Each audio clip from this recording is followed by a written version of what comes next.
نہیں ہے کوئی دنیا میں ہمارا یا رسول اللہ، تڑپتا ہے یہ دل میرا، ترستی ہے میری آنکھیں، بلا لو اب خدا را یا رسول اللہ۔ کہ بندے سارے میرے ہی ہیں، لیکن جب میں فضل کرتا ہوں تو کسی کو کسی پر فضیلت عطا کر دیتا ہوں۔ ارشاد فرمایا تلک الرسل، یہ رسولوں کی جماعت ہے، فضلنا بعضهم علی بعض، پر ہم نے بعض کو بعض پر فضیلت عطا کر دی۔ پہلی آیت تیسرے سپارے کی، رسول ہونے میں نبی ہونے میں سارے برابر ہیں، پر ہم نے بعض کو بعض پر فضیلت دے دی۔ فرمایا منہم من کلم اللہ ورفع بعضهم درجات، کیا خوبصورت انداز ہے۔ ارشاد فرمایا جا رہا ہے کہ ان میں سے کچھ ایسے ہیں جن سے اللہ نے کلام فرمایا ہے، اور بعض ایسے ہیں جنہیں اللہ نے درجوں میں اس سے بھی زیادہ بلندی عطا فرما دی۔ کوئی رہ فلک کو تیار گیا تے کوئی جا سدرات ہار گیا، ایک کالیاں زلفاں والا سی جڑا لنگر شاہ تو بھی پار گیا۔ انداز دیکھیے، فرمایا کچھ سے کلام کیا اور کچھ کو پھر میرے رب نے درجوں میں اور بلندی عطا فرما دی۔ اب اللہ جس کو بلندی عطا کرے وہ کتنی بلندی پہ گیا ہے اس کا کوئی اندازہ کر سکتا نہیں۔ تو میرے اللہ نے بھی نہ بات کھلی چھوڑ دی، فرمایا چلو حساب لگاتے رہو۔ اعلیٰ حضرت فرماتے ہیں کمان امکان کے جھوٹے نقطوں تم اول اور آخر کے پھیر میں ہو، محیط کی چال سے تو پوچھو وہ کدھر سے آئے اور کدھر گئے تھے۔ وہ تو بات بڑی دور نکل گئی، تم ابھی تک اس چکر میں ہو کہ کہاں سے آئے اور کہاں گئے۔ محمد سر وحدت ہے، کوئی رمز ان کی کیا جانے، شریعت میں تو بندے ہیں حقیقت میں خدا جانے۔ اور نہ حلیمہ بید کھلا ہے یہ، نہ مقام میں چونو چرا ہے یہ، تو خدا سے پوچھ وہ کون تھے تیری عظمتیں جو بڑھا گئے۔ لباس آدمی پہنا تو جہان آدمی سمجھا، وہ مزمل بن کے آئے تھے تجلی بن کے نکلیں گے۔ تو پہلی آیت میں ہی اللہ تعالیٰ نے اپنے انبیاء کی اور اپنے محبوب کی عظمت کو بیان فرمایا۔ پھر اللہ تبارک و تعالیٰ نے اس سے اگلی آیات کے اندر اپنی راہ میں خرچ کرنے کا حکم دیا، اور پھر آگے بڑھ کے نا اللہ تبارک و تعالیٰ نے اسی پارے میں وہ عظیم آیت ارشاد فرمائی جسے آیت الکرسی کہا جاتا ہے۔ آیت الکرسی میں اللہ تعالیٰ کی عظمتوں کا بیان ہے، شانوں کا بیان ہے، بلندیوں کا بیان ہے، اور اس کے کمال اختیار اور کمالات کا بیان ہے۔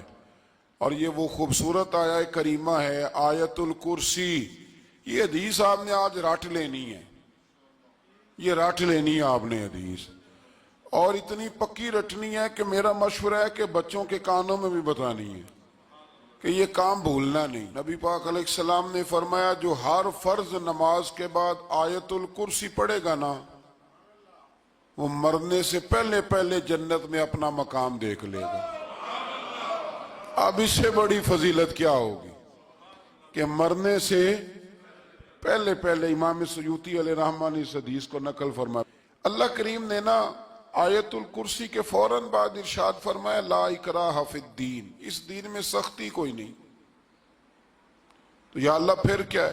وہ جو کافر بڑا اعتراض کرتے ہیں نا کہ دین تلوار سے پھیلا ہے، تو دین ان لوگوں نے فوجوں کے ذریعے پھیلایا ہے، تو اللہ تبارک و تعالیٰ نے تیسرے پارے کی آیت نمبر 256 میں وضاحت فرما دی کہ دین میں کوئی جبر نہیں ہے۔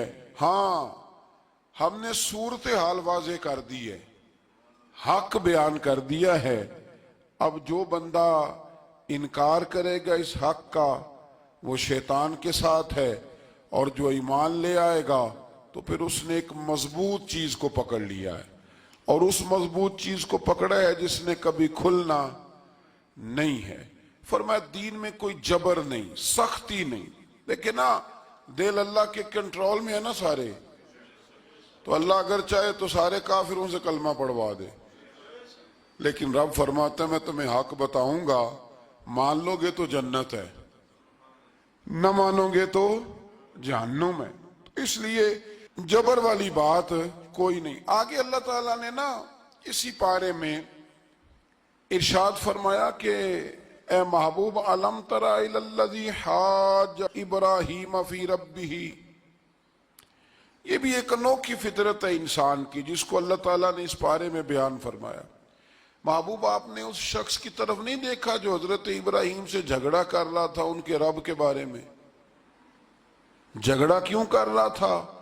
ان آتاہ اللہ الملک، کیونکہ اللہ نے اسے ملک عطا فرمایا. اللہ نے بادشاہی دیا تو وہ اللہ کے معاملے میں جھگڑے کرنے لگ گیا. وہ کہتا ہے میں ہی رب ہوں. تو حضرت ابراہیم علیہ السلام نے فرمایا میرا رب تو وہ ہے جو زندہ کرتا اور مارتا ہے. تو بیوقوف نے دلیل کیا دی؟ نمرود کہنے لگا میں رب ہوں، تو فرمایا میرا رب وہ ہے جو زندہ کرتا اور مارتا ہے. تو کہتا ہے میں بھی زندہ کرتا ہوں مارتا ہوں. دلیل کیا ہے؟ ایک سزائے موت کا قیدی منگایا اور حضرت ابراہیم علیہ السلام کے سامنے کہنے لگا بھی تمہاری سزا کیا تھی؟ وہ کہنے لگا کل پرسوں پھانسی ہونے والی تھی. کہنے لگا جاؤ تم آزاد ہو. کہنے لگا دیکھ لو میں نے زندگی دے دی نا، حالانکہ یہ پرسوں مر جاتا. اور ایک بے گناہ کو پکڑا، تلوار ماری اور قتل کر دیا. کہنے لگا دیکھو میں بھی تو زندگی اور موت دیتا ہوں. اب حضرت ابراہیم اس کی اس دلیل پر اعتراض کر سکتے تھے. آپ نے خاص غور کرنا ہے بات پہ. اعتراض کر سکتے کہ تو پاگل ہے، زندگی تو یہ ہے نا کہ جس کو تلوار سے مارا اسے اٹھا کے دکھا. یہ اعتراض ہو سکتا تھا. لیکن جب کوئی بیوقوفوں جیسی دلیل دے نا، تو علم مناظرہ کا اصول یہ ہے کہ پھر اسے اس کی زبان میں جواب دیا جاتا ہے. پھر اسے پھر اس کو یہ نہیں آپ کہیں گے کہ یہ تو نے کیا کیا. اب جس طرح کا منہ ہوگا تھپڑ بھی، یہ بزرگوں کی مثالیں ہیں نا. تو اس نے کہا جی دیکھو میں نے بھی بندہ ایک زندہ کر دیا ایک مار دیا ہے. اب یہ اس کی بیوقوفوں جیسی دلیل تھی، لیکن چونکہ بندہ ہی بیوقوف تھا تو اس کی اس کو سمجھ نہیں آنی تھی. تو حضرت ابراہیم نے دلیل بدل لی اور آپ فرمانے لگے چلو پھر اگر یہی بات ہے تو میرا رب وہ ہے جو سورج کو مشرق سے نکالتا ہے اور مغرب میں غروب کرتا ہے.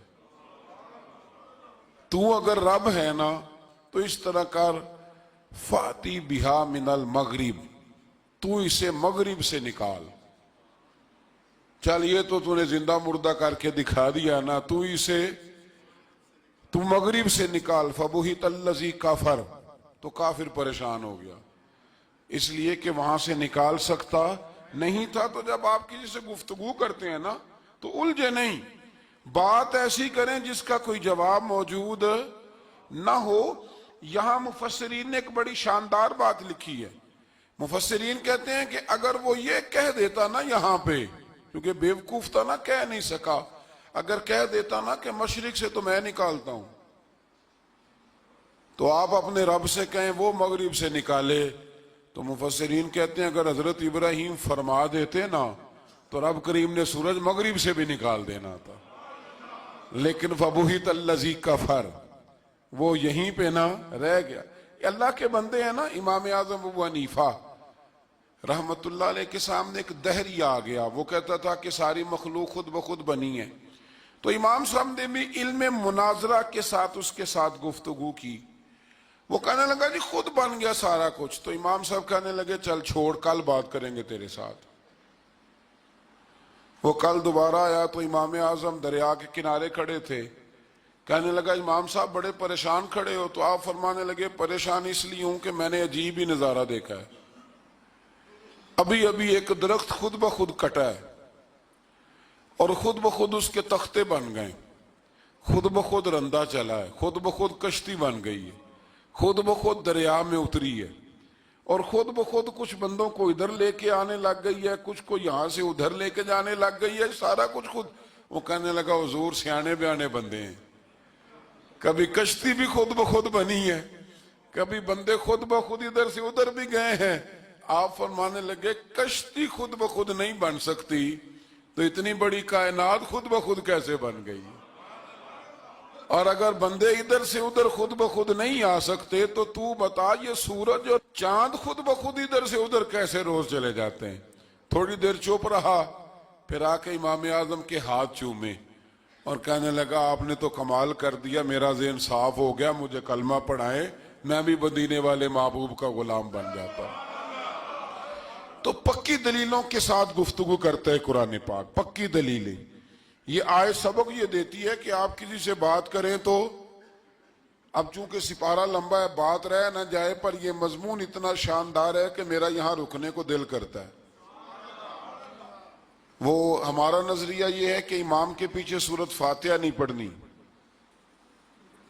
اگرچہ جو پڑھتے ہیں اس پر کوئی سخت فتویٰ نہیں ہم دیتے، بعض آئمہ پڑھتے ہیں، لیکن سمجھانے کے لیے امام اعظم ابو حنیفہ رحمت اللہ علیہ کی رائے ہے کہ امام کے پیچھے سورۃ فاتحہ نہیں پڑھنی۔ ہمارے پاس دلیل ہے، قرآن کہتا ہے جب قرآن پڑھا جائے تو خاموشی سے سنو، اور حضور کا فرمان موجود ہے مصنف ابن ابی شیبہ میں کہ امام کی قرات ہی مقتدی کی قرات ہے۔ بزرگ کہتے ہیں کہ دلیل اس طرح کی دو کہ سامنے والے کے ذہن تک بات پوری اتر جائے، آپ اسے سمجھا پائیں۔ امام صاحب نے جب یہ بات ارشاد فرمائی تو کچھ لوگ آپ سے مناظرہ کرنے آ گئے، 15-20 لوگ تھے، ایک ادھر سے بولتا پڑھنی چاہیے سورت امام کے پیچھے، ایک ادھر سے بولتا پڑھنی چاہیے، ایک ادھر سے بولتا۔ تو امام اعظم ابو حنیفہ فرمانے لگے تم سارے پڑھے لکھے لوگ ہو، یہ گفتگو کا طریقہ ہے؟ اس طرح بات کرتے ہیں کسی کے سامنے؟ میں اکیلا ہوں اور تم 15 لوگ ہو، کوئی ادھر سے بولتا ہے کوئی ادھر سے بولتا ہے، طریقہ کرو کوئی بات کا۔ وہ چپ کر گئے، کہنے لگے ویسے ٹھیک تو ہے، ہم تو غیر مہذب ہو گئے۔ تو امام صاحب کہنے لگے ایک بندے کو منتخب کرو، وہ میرے سامنے آئے۔ انہوں نے ایک بندہ منتخب کر لیا، وہ کہنے لگا جناب یہ ہمارا نمائندہ ہے، یہ اگر جیت گیا تو ہم سارے جیت گئے، یہ اگر ہار گیا تو ہم سارے۔ تو امام صاحب کہنے لگے کیوں منتخب کیا؟ کہنے لگے جی سارے بولیں گے تو سمجھ نہ آئے گی کوئی کیا کہہ رہا ہے، کوئی کیا کہہ رہا ہے، کوئی کہاں ہے کوئی کہاں ہے۔ تو امام صاحب کہنے لگے میرا بھی مسئلہ یہی ہے، ایک الحمدللہ رب العالمین پہ ہے اور دوسرا صراط الذین انعمت علیہم پہ ہے، تو میں بھی کہہ رہا ہوں کہ جو امام آگے لگا لیا نا اس پر اعتبار کرو، اس پر اعتبار کرو۔ تو دلیل وہ دیں کہ جو دلیل سامنے والے کے ذہن میں اتر جائے۔ چلیں جی تھوڑا آگے چلتے ہیں۔ اللہ کریم نے نا آگے ایک اور مثال بیان کی، یہ جو بہت سارے لوگوں کے دلوں میں خیال آتا ہے نا، قبروں میں جائیں گے ہڈیاں گل جائیں گی سڑ جائیں گی تو کیسے اٹھیں گے؟ تو اسی پارے کی آیت نمبر 259 میں اللہ تعالیٰ نے ہمارا وہ مسئلہ بھی حل کیا اور 2 واقعات تفصیل کے ساتھ تیسرے پارے میں بیان فرمائے۔ اللہ کریم فرماتے ہیں کہ کیا آپ نے اس شخص کو نہیں دیکھا کہ جو ایک ایسی بستی پر سے گزرا وَهِيَ خَاوِيَةٌ عَلَىٰ عُرُوشِهَا، جو اپنی چھتوں کے بل گری پڑی تھی، یعنی بستی تباہ ہو گئی تھی۔ وہ آدمی وہاں سے گزرا، وہ حضرت عزیر علیہ السلام تھے۔ بہت سارے مفسرین کے نزدیک بعض نے یہ لکھا ہے کہ چونکہ یہاں اللہ نے کسی کا ذکر نہیں کیا تو ہم بھی کسی کو مخصوص نہیں کرتے، لیکن کثیر کی تعداد یہ ہے کہ حضرت عزیر تھے، آپ گزرے ایک بستی میں تو آپ نے دیکھا کہ وہ بستی تباہ حال ہو گئی ہے اور زمین پلٹ دی گئی ہے، چھتوں کے اوپر لوگ مرے ہوئے پڑے ہیں۔ تو آپ کے دل میں خیال آیا کہ یا اللہ تو انہیں کیسے زندہ کرے گا بعد موتہا، مرنے کے بعد؟ خیال آیا، اللہ کریم نے نا انہی پہ موت طاری کر دی، حضرت عزیر علیہ السلام پہ۔ ان کے پاس تھوڑا سا کھانا تھا، ایک گدھا تھا، درخت کے نیچے لیٹ گئے، گدھے کو باندھ کے اللہ تعالیٰ نے ان پر نیند طاری کی اور وہ 100 سال تک سوتے ہی رہے. وہ بے آباد بستی آباد ہو گئی، وہاں شہر آباد ہو گیا، دنیا آباد ہو گئی، زمانہ آباد ہو گیا. آپ جب سوئے تو آپ کی عمر مبارک 40 سال تھی. 100 سال کے بعد اٹھے، ثم بعثا، جب اٹھے، قال کم لبثت، اللہ نے فرمایا کتنی دیر سوئے؟ قال لبثت یوما او بعد یوم، کہنے لگے یا ایک دن سویا ہوں یا دن کا تھوڑا سا حصہ. تو رب کریم نے فرمایا نہیں، آپ تو 100 سال تک سوئے رہے. فرمایا وہ دیکھو ذرا گدھے کی طرف، وہ گدھا جو تھا نا ان کا وہ گل سڑ گیا، ہڈیاں بکھر گئیں، اور وہ جو کھانا تھا نا، پھل تھے، شربت تھا، سالن تھا، اس کا حال یہ ہے کہ لم یتسنہ، وہ باسی بھی نہیں ہوا. یہ ہے میرے رب کی قدرت. جس نے پہلے گل سڑ جانا تھا وہ باسی بھی نہیں ہوا، اور وہ گدھا اس کی ہڈیاں بھی بکھڑ گئیں. تو رب کریم نے فرمایا سمجھ آئی ہے میں مردے کیسے زندہ کروں گا؟ عرض کی یا اللہ ایسی سمجھ آئی ہے جو کبھی بھولے گی بھی نہیں. 100 سال تک سوئے رہے. یہ بڑا لطیف واقعہ ہے. حضرت عزیر علیہ السلام اٹھ کے نا تو اپنے گھر گئے تو کوئی پہچانتا ہی نہیں تھا. ایک بوڑھی اماں جس کی عمر بہت زیادہ ہو گئی تھی، اس کو جا کے سلام لی تو آپ فرمانے لگے اس اماں سے یہ عزیر کا گھر ہے؟ تو اماں فرمانے لگی ہاں ہے تو عزیر کا، لیکن وہ تو 100 سال پہلے غائب ہوئے، دوبارہ آئے ہی نہیں. آپ فرمانے لگے اماں میں ہوں عزیر. اماں کہنے لگی کہ عزیر کی تو ہر دعا قبول ہوتی تھی، اگر آپ عزیر ہیں نا تو دعا کریں، میری ٹانگیں جواب دے گئی ہیں، آنکھوں سے نظر نہیں آتا، آپ دعا کریں، اگر آپ واقعی عزیر ہیں تو اللہ مجھے شفا دے دے گا. تو حضرت عزیر نے دعا کی تو رب نے انہیں شفا دے دی. حضرت عزیر کی عمر اس وقت بھی 40 سال تھی.